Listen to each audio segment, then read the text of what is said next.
सब बुजुर्गों ने, भाई बहना ने और नौजवानों ने राम राम। आज गीता की पावन धरती पर आके मने घणी खुशी हो रही है।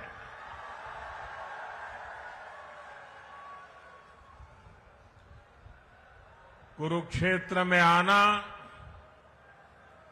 भारत की संस्कृति के तीर्थ के दर्शन करना मन को भर देता है। यहां गीता का ज्ञान है, यहां सरस्वती सभ्यता के निशान है। ये गुरु गोविंद सिंह जी की छठी पातशाही की धरती है।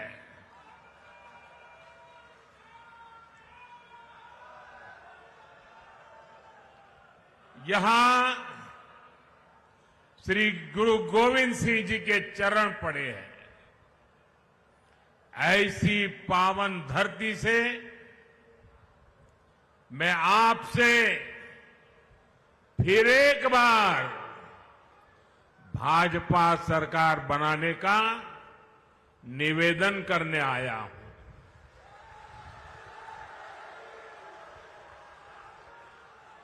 आपने दिल्ली में लगातार तीसरी बार मुझे सेवा का अवसर दिया है और यहां जो उत्साह दिख रहा है, मेरा राजनीतिक अनुभव मुझे कहता है कि हरियाणा ने भाजपा की हैट्रिक लगाना तय कर लिया है।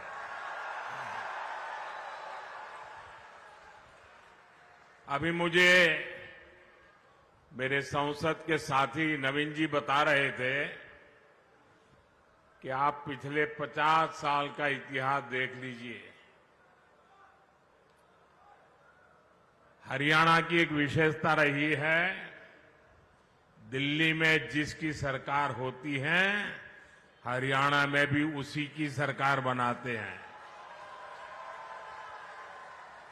कभी भी उलटफेर नहीं होने देते। भाइयों बहनों, कुरुक्षेत्र से तो हमारे मुख्यमंत्री जी खुद ही यहां उम्मीदवार है।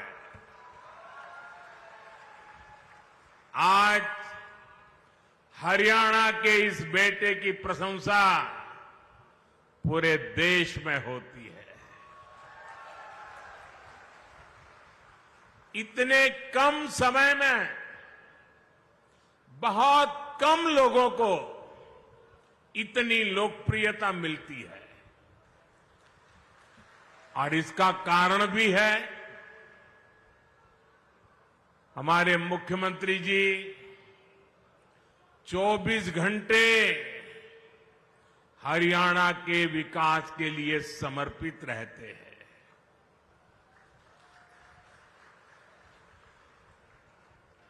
हरियाणा का जो भी व्यक्ति मिलेगा वो कहता है कि भाई हमारे मुख्यमंत्री जी तो विनम्रता के संबंध में, नम्रता के संबंध में हमारे हरियाणा का गौरव बढ़ा देते हैं।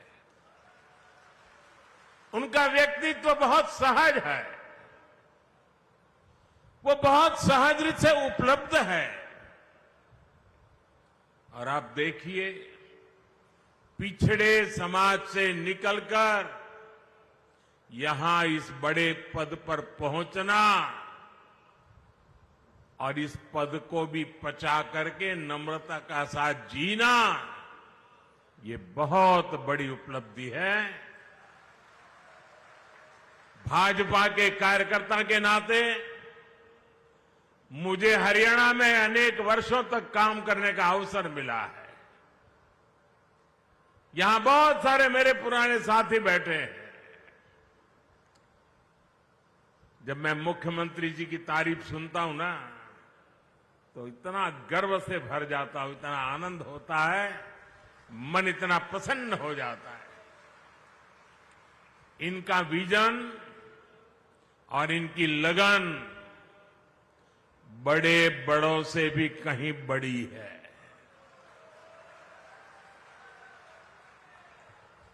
मैं आज हरियाणा के लोगों के पास आया हूं। आपके इस बेटे को आप आशीर्वाद दीजिए। भाजपा को आशीर्वाद दीजिए। मेरे साथ बोलिए फिर एक बार,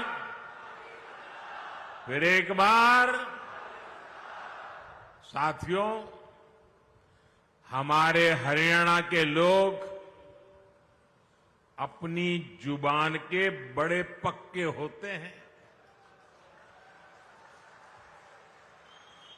एक बार जो वादा कर दिया वो कर दिया। भाजपा ने भी हरियाणा से यही सीखा है, और मैंने तो हरियाणा की रोटी बहुत खाई है।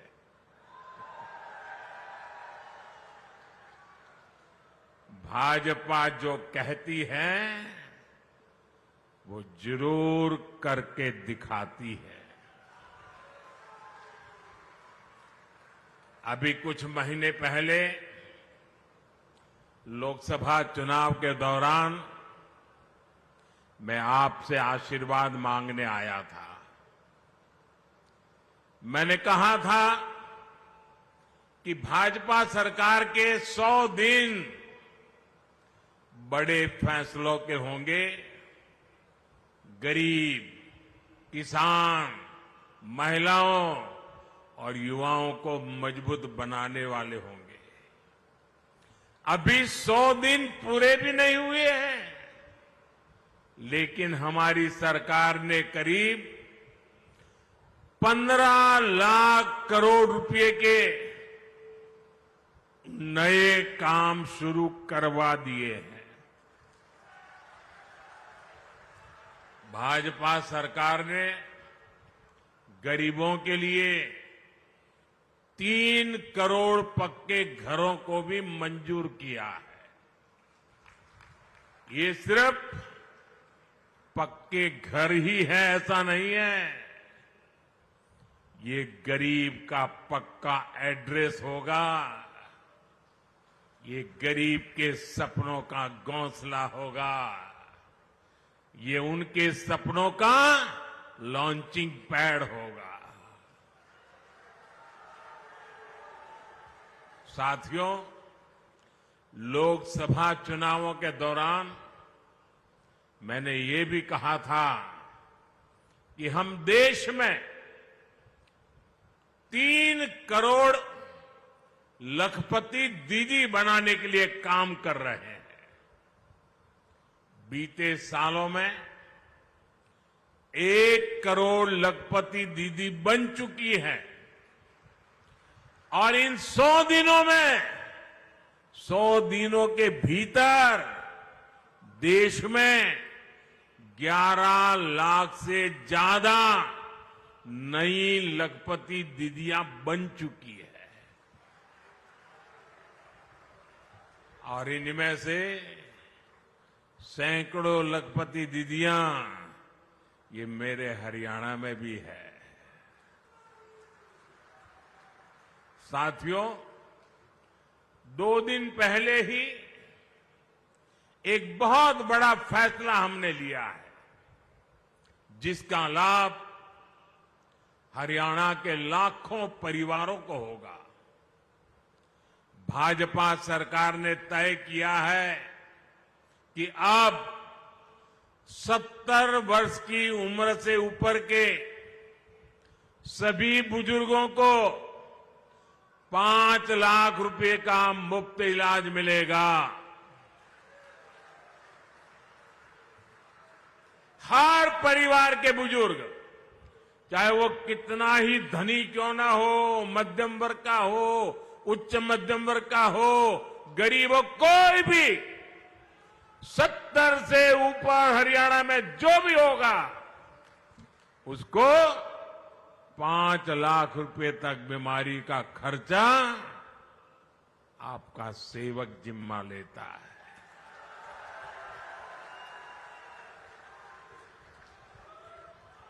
अब उसके इलाज के लिए उसके बच्चों को फिक्र करने की जरूरत नहीं है, उसकी फिक्र आपका ये बेटा करेगा।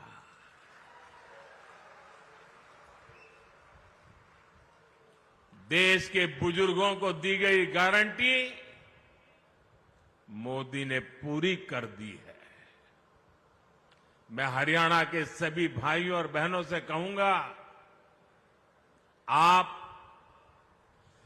अपने बाल बच्चों का ध्यान रखिए। आपके माता पिता की चिंता आपका ये बेटा, आपका ये भाई कर रहा है। साथियों, हरियाणा में भी भाजपा सरकार पूरे सेवा भाव के साथ काम कर रही है। बीते वर्षों में हरियाणा निवेश के मामले में, कमाई के मामले में देश के टॉप राज्यों में पहुंचा है। गर्व होता है मुझे इस बात का। हमने कांग्रेस की सरकार का वो दौर देखा है जब विकास का पैसा सिर्फ एक जिले तक सीमित रह जाता था। हरियाणा के लोग तुरंत समझ जाते हैं। इतना ही नहीं, वो पैसा किस किस की जेब में जाता था, ये भी हरियाणा का हर बच्चा जानता है।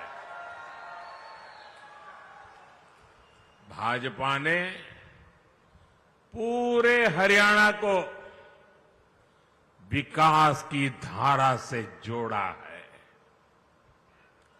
भाजपा सरकार आने से पहले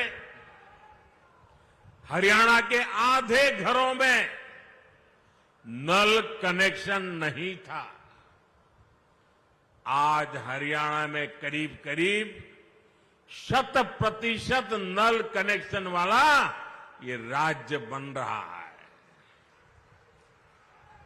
साथियों, भाजपा की सरकार देश में गरीब और मध्यम वर्ग के लिए बिजली का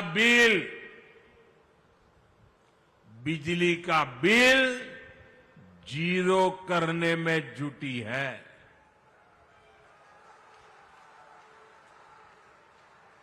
और इसके लिए हमने पीएम सूर्यघर मुफ्त बिजली योजना शुरू की है। इसके तहत केंद्र सरकार हर परिवार को,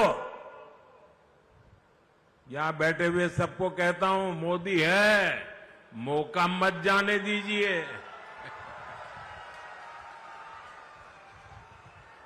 और हरियाणा का तो मुझ पर विशेष अधिकार है भाई। हर परिवार को करीब 80,000 रुपए की मदद दी जा रही है। इस देश में कभी ऐसा नहीं हुआ कि एक एक परिवार के लिए 80,000 रुपया। और डबल इंजन की सरकार का कमाल देखिए।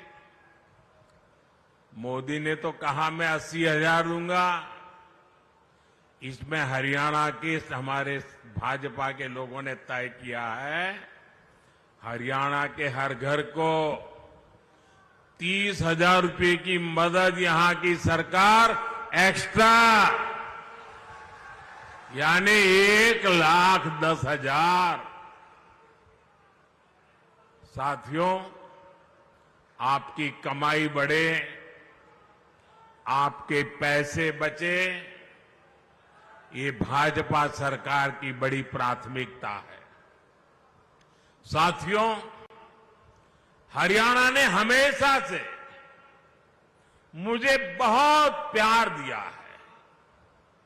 यहां के दूध, दही, हरियाणा की रोटी और माताओं बहनों के स्नेह का कर्ज चुकाना मेरे लिए बहुत मुश्किल है। इतना बड़ा कर्ज मुझ पर है। इसलिए मैं अपना कर्तव्य समझकर आज आपसे कुछ बातें करना चाहता हूं। और ये बातें भाजपा की भलाई के लिए नहीं है। ये बातें मोदी की भलाई के लिए नहीं है। दिल में एक दर्द है, आग है। और इसलिए जब आप मेरे परिवारजन मेरे पास हैं, तो मैं मेरा दिल आपके सामने हल्का करना चाहता हूं। पीएम मोदी को आज आप देख रहे हैं हरियाणा में मौजूद हैं। उनका कहना है कि बीजेपी ने हरियाणा को विकास की धारा से जोड़ा है। कुरुक्षेत्र में पीएम मोदी की रैली हो रही है। ब्रेक के लिए हम यहां पर रुकते हैं। ब्रेक के बाद वापस लौटेंगे।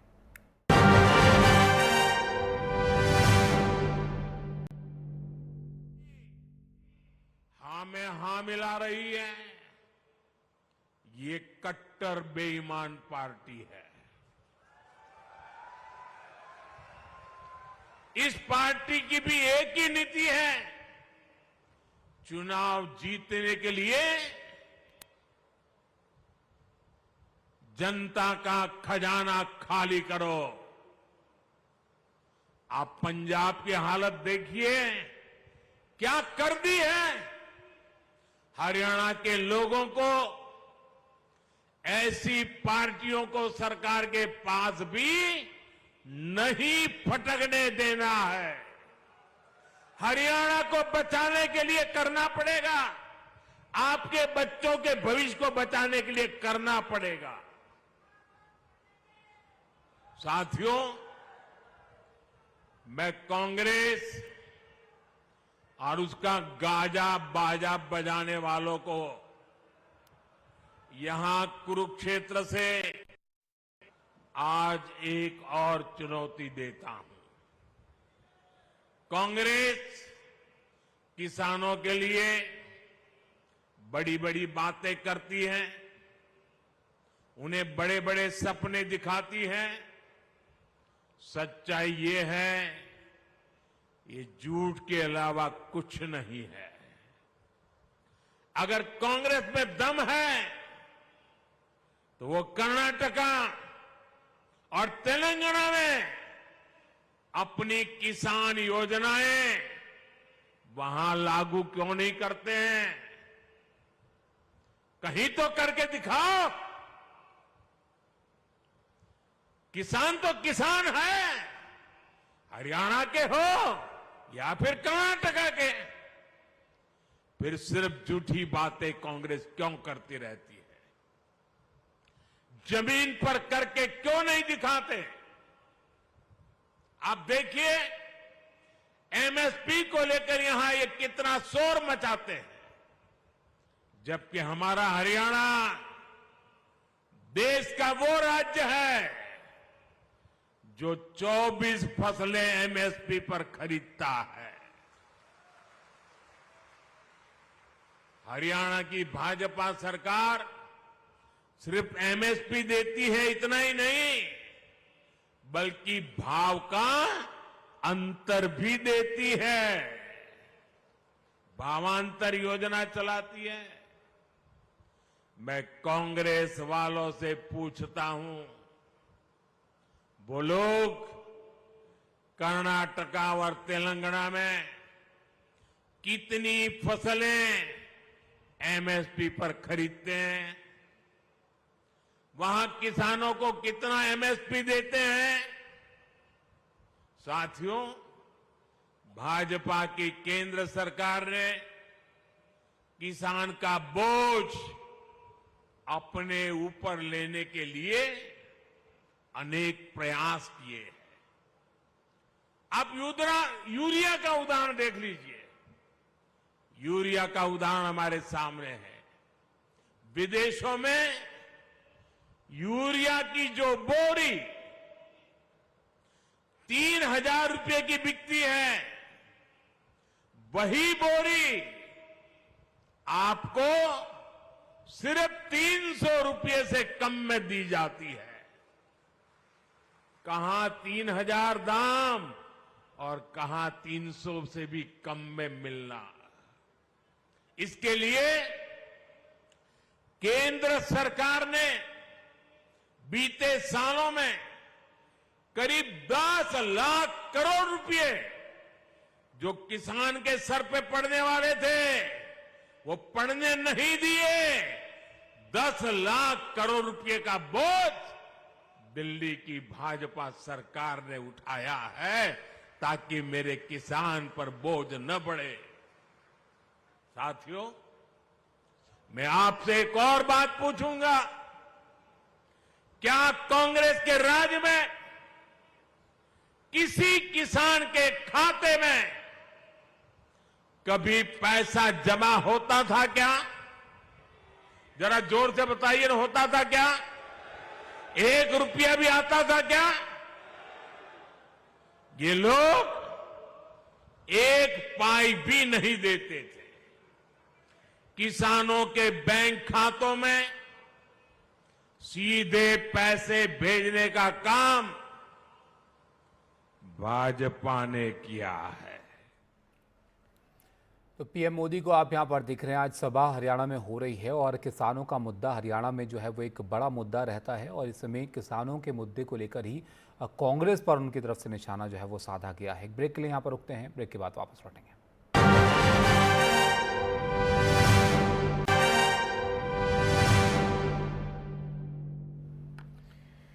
नमस्कार, आप देख रहे हैं एनडीटीवी इंडिया और मैं हूं आपके साथ अनंत भट्ट। शुरुआत करते हैं सियासी घमासान के साथ। सीधे करेंगे हरियाणा के कुरुक्षेत्र का रुख, जहां पर पीएम मोदी इस समय एक रैली को संबोधित कर रहे हैं।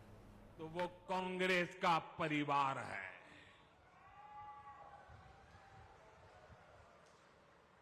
अभी इन लोगों ने कहा है कि सरकार में आए तो दलितों पिछड़ों का आरक्षण खत्म कर देंगे। यही इस परिवार की सच्चाई है।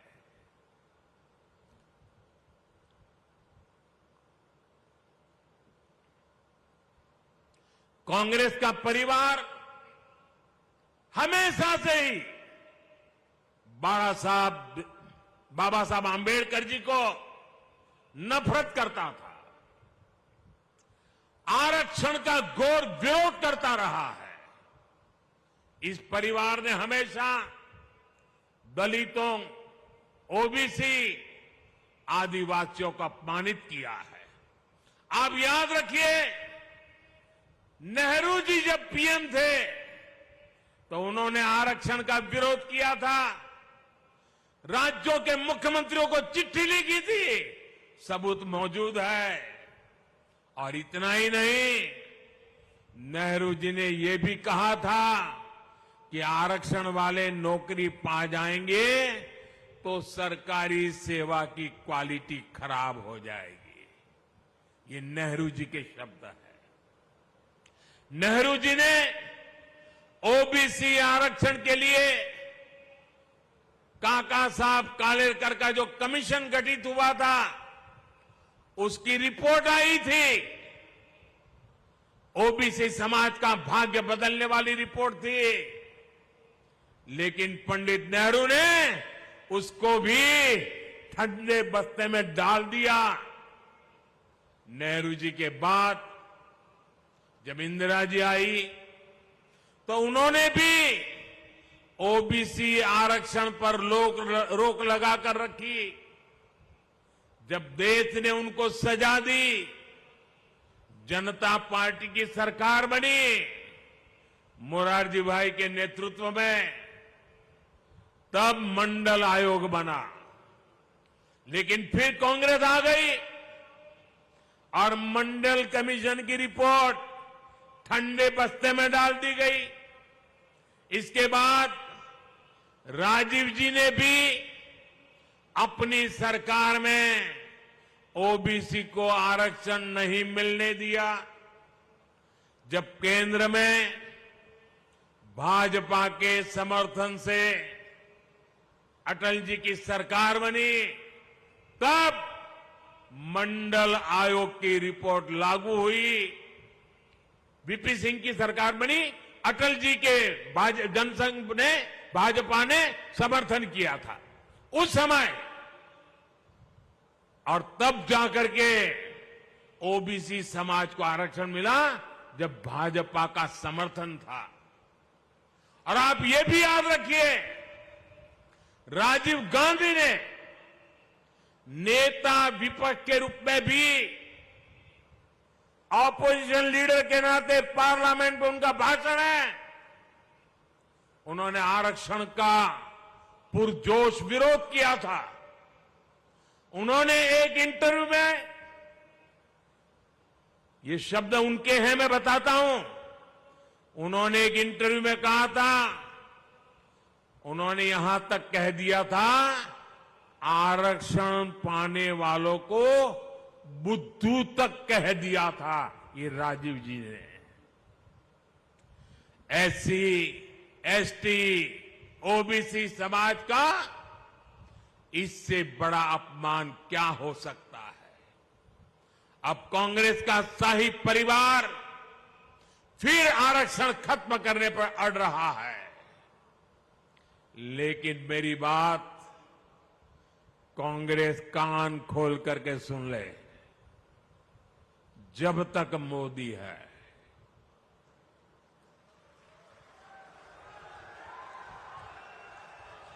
जब तक मोदी है, तब तक बाबा साहब आंबेडकर के दिए आरक्षण में से रत्ती भर भी लूट नहीं करने दूंगा, हटाने नहीं देने दूंगा।